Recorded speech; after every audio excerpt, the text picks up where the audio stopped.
Bien-aimés dans le Christ, aujourd'hui nous célébrons le vendredi saint, la passion du Seigneur. Un jour où nous est présentée une radicale mise en cause de l'homme. Il y a des procès et des condamnations qui jugent non ceux qui les subissent, mais leurs auteurs. Ainsi en est-il tout particulièrement de celui du Christ, commémoré en ce jour de vendredi saint.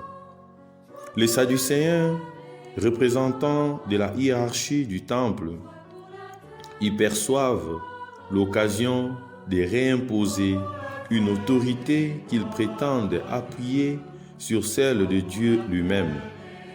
Les pharisiens y trouvent la revanche de leur orgueil blessé par Jésus.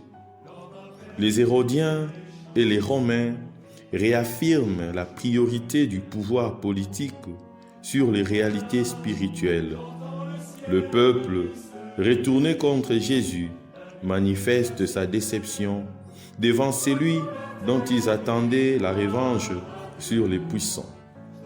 Les apôtres eux-mêmes, en abandonnant Jésus, font voir le malentendu qui sous-tendait leur attachement au Maître et révèlent ainsi l'ambiguïté de leur attachement.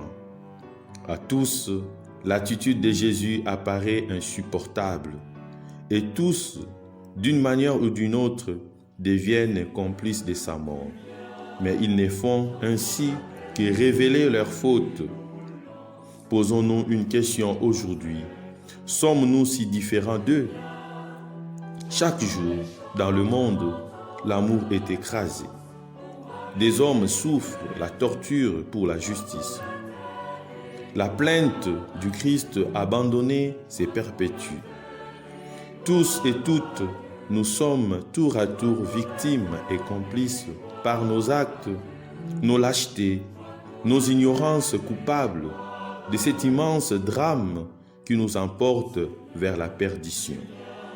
Au pied de la croix, cesserons-nous de rejeter sur les autres la responsabilité du mal? Saurons-nous confesser ensemble notre faute et retrouver enfin le sens de la fraternité de fils et de filles de Dieu?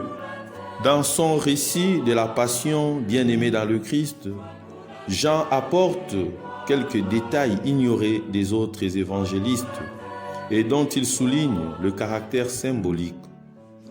Le souci de Jésus pour ses disciples, le souci de Jésus pour nous au moment de son arrestation. Il veut que nous puissions rester dans la prière, que nous puissions rester éveillés. Il veut que nous ne puissions pas nous perdre. Le long échange avec Pilate concernant la nature de sa royauté et son rôle de témoin de la vérité. L'attention de Jésus pour sa mère qu'il confie à Jean. Enfin, l'épisode du cœur ouvert dans lequel l'évangéliste lit l'annonce de l'eau du baptême, régénérant l'humanité. L'ensemble du texte d'aujourd'hui nous propose d'entrer dans le drame de Jésus, se dressant solennellement face au péché du monde. Regardons dans notre vie combien de fois nous avons considéré la croix comme un échec. Combien de fois avons-nous considéré les épreuves, la souffrance, la tentation comme des échecs totaux? Mais aujourd'hui, le Christ, à travers sa croix, veut que cela soit le chemin de notre libération. Un juste livré au mépris se sent toujours perdu. Pourtant, il doit avoir confiance en Dieu et une confiance qui doit être totale. Nous devons nous en remettre à lui qui est notre Sauveur et notre Protecteur. Bien-aimés dans le Christ, aujourd'hui, en ce jour de vendredi saint, en ce jour de la passion du Christ, éclate à nos yeux le péché du monde, conduisant au rejet de Jésus.